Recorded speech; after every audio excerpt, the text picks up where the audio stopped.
Hello everyone, my name's Nitsu and I'm back with another Digimon video. So I'm going to kind of go over my thoughts and experiences on Digimon North American Championship 2023. And well, I didn't exactly do as well as I wanted to. So I did pretty okay. I went overall 5 and 5. That's not great. That's going kind of net even. I did have the 2 round bye, which did kind of help. But otherwise, I kind of just got stomped out a little bit harder than I thought in terms of just the RNG invariance and what matches I played against, and, well, my opponents and how they performed as well.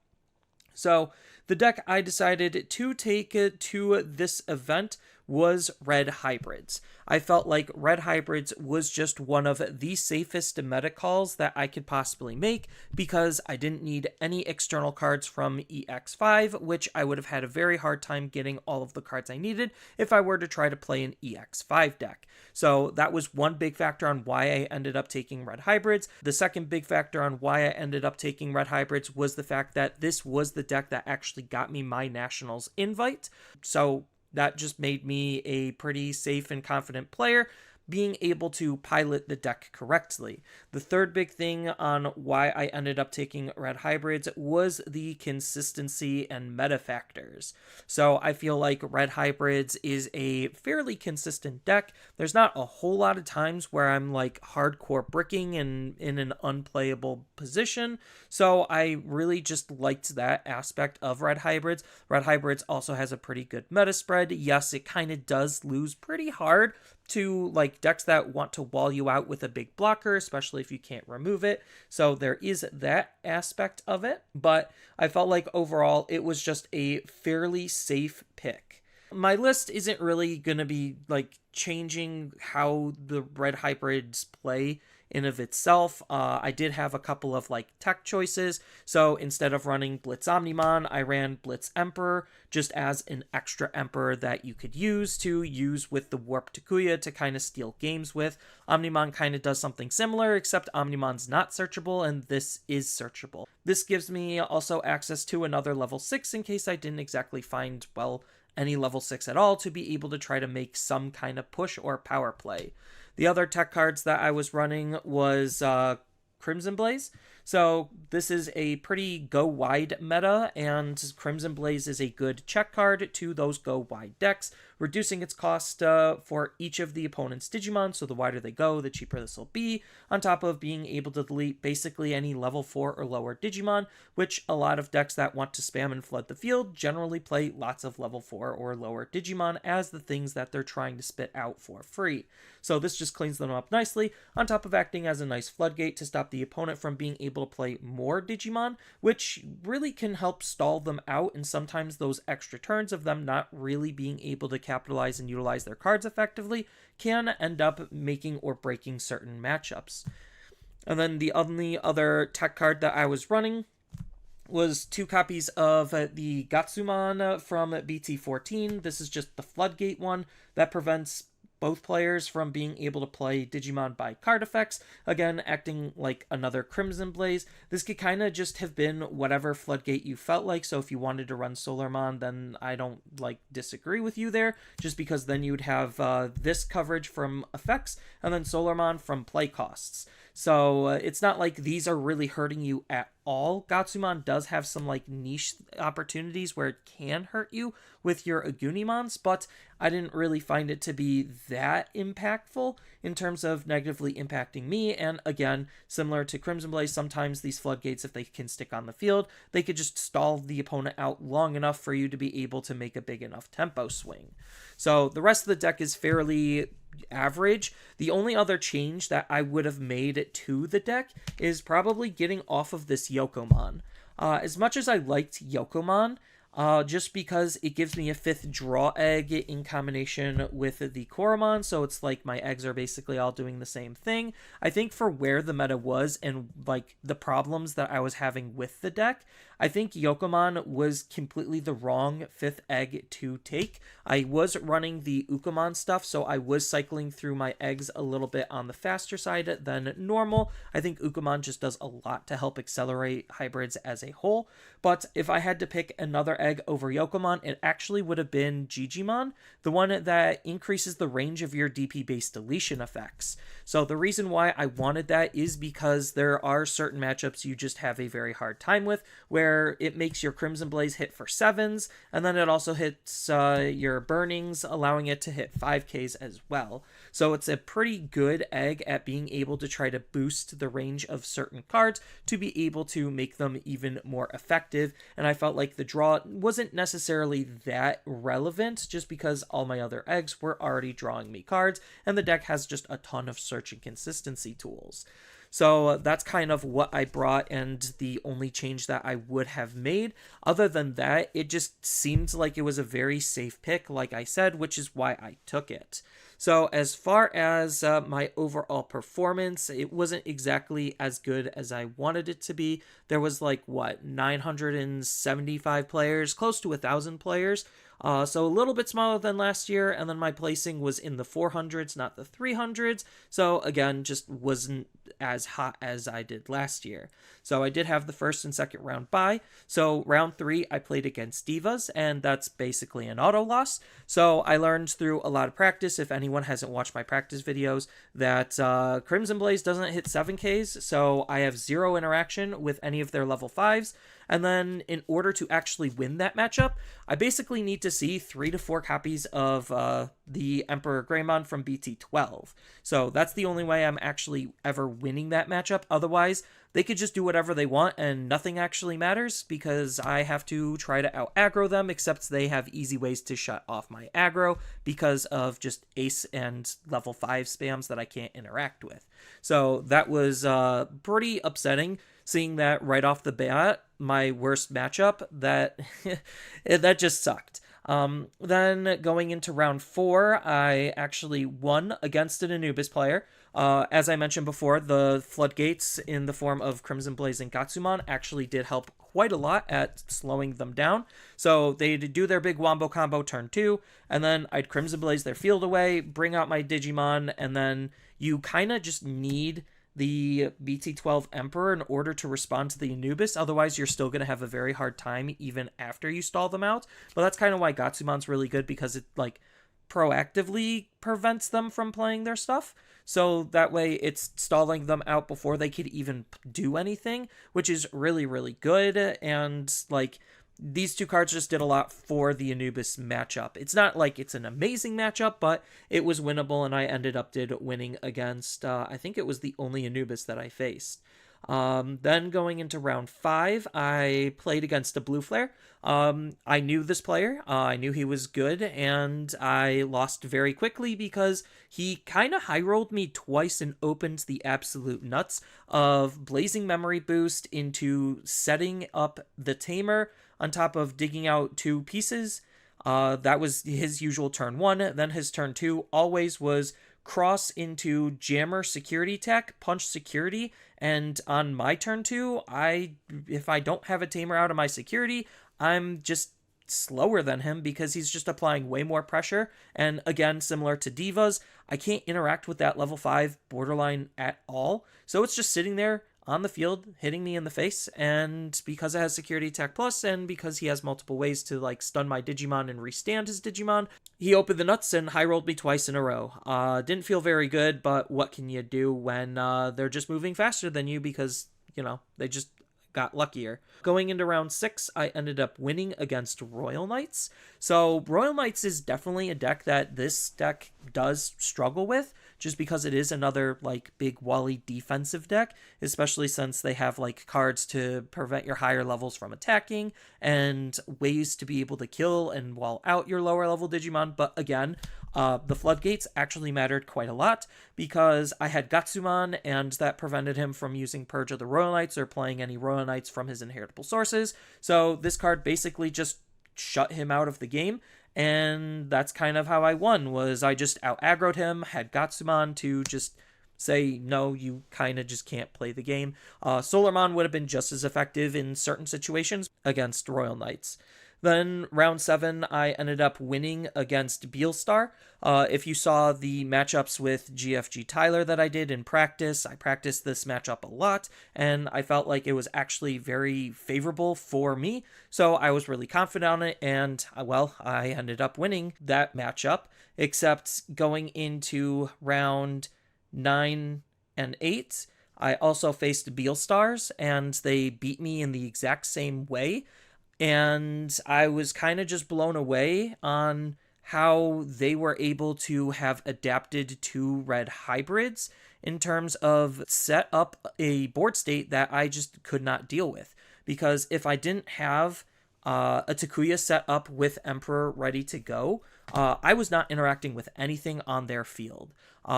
Sometimes they would swing a little bit greedily and then get Crimson Blaze off of their level 4s, which is really funny and really good.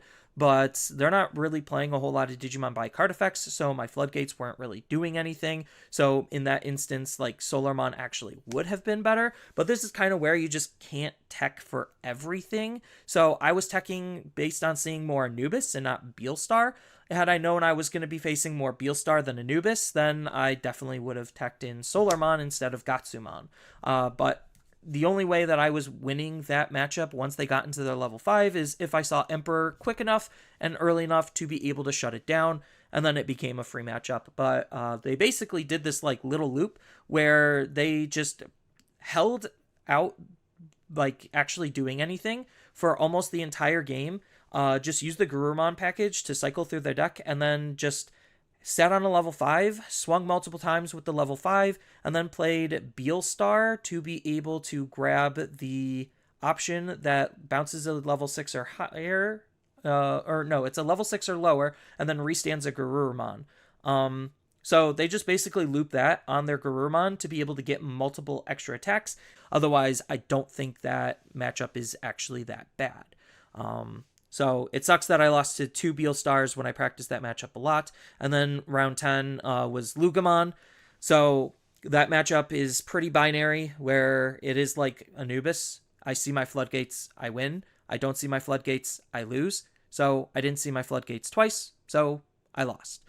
Pretty simple there. It kind of sucks feeling like I just got high roll varianced out of this meta in terms of the spread that I ended up seeing. Well, that just is how tournaments work, and that's kind of how I even won with red hybrids and got to nationals to begin with, was because I just didn't see my bad matchups, so I had an easier time winning against all of the matchups I was good with, which red hybrids does have a pretty decent matchup spread. But regardless, I did get a whole bunch of fun little goodies.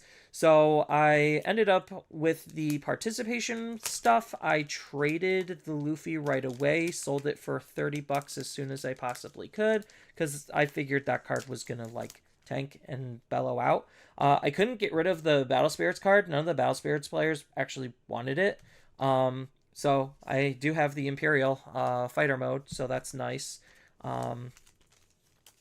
Then my event packs, I got Tai and I got Matt, so I thought that was kind of funny that I got the Tamers. I would open them, but in case I'm selling them, I'm just going to keep them sealed. Then I have all of my championship cards, which I didn't open, just so I could save them for this video. So let's go ahead and open them real quick. Geogreymon, Veedramon,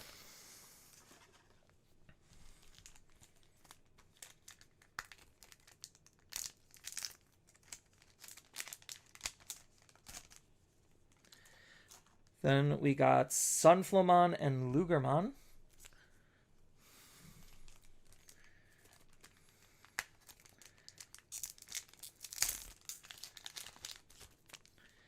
Shoutmon Cross 3 and Purge of the Royal Knights.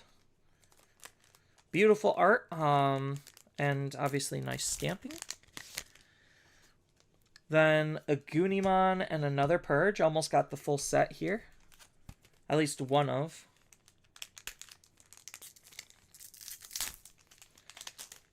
And then there's the last card to the set, High Commandramon and another Veedramon. So that's kind of cool. In terms of what I was able to pull, I pulled at least one of each of the different art cards for the championship stuff. Then the event came with a whole bunch of other extra goodies. So they came with a Union Arena action point. Unfortunately, I wasn't able to demo it because the line was too long and I needed to sign up in advance and I was playing in a tournament, so I couldn't exactly do that. And Sunday was already filled up by the end of Saturday, so I just couldn't demo at all. Then there was a scavenger hunt, which I posted a couple of the pictures on social media because they asked me to, because that was part of the scavenger hunt. All the lines were extremely long. That's one of the biggest complaints. Even just trying to fill out the scavenger hunts was a pain in the butt just because of how long the lines were. And unfortunately, they didn't let me do anything with the 2 hours that I was kind of like free to do this type of stuff, just because they were running it all at like 1 o'clock. And well, I was in a tournament by that time, so I ended up getting a Dawn, and then in the One Piece booth I got some Dawn sleeves, I guess, because I think these are just packs of 10. So that's kind of nice. I'll probably consider using these for egg sleeves. And then for whatever reason, they also threw in a like Bandai Premium QR code that gives you free shipping. It's whatever. What shocked me is this is on actual cardstock, like the same level of cardstock that's on all of the other cards. So that was kind of weird, instead of like a flimsy little paper with a QR code like their little One Piece advertisement. Then I also, in the scavenger hunt, was able to get some Liberator packs. So I got Protag female, and let's hope I get Protag male, just to make it fun. Oh, Protag male. All right, cool. So I got both of the protagonist characters as the Liberator cards. So I think these are going to be pretty interesting. I hope they make these cards more accessible. Bandai's always really bad with promos.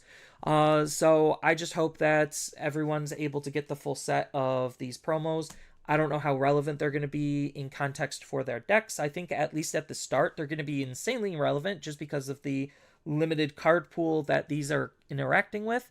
And then I'm not going to open all of the art packs, but I will open one art pack just because they're all the same. This is the new art competition pack. So it just contains basically the fan-made art that got turned into real cards. So we'll go over this. So we got Veemon from BT2. Don't know why they went with that one. We got BT3 Sukamon. Again, some of these cards just feel very out of date in terms of like their meta relevancy. They're nice art though. The fans definitely did a really good job on it to get them.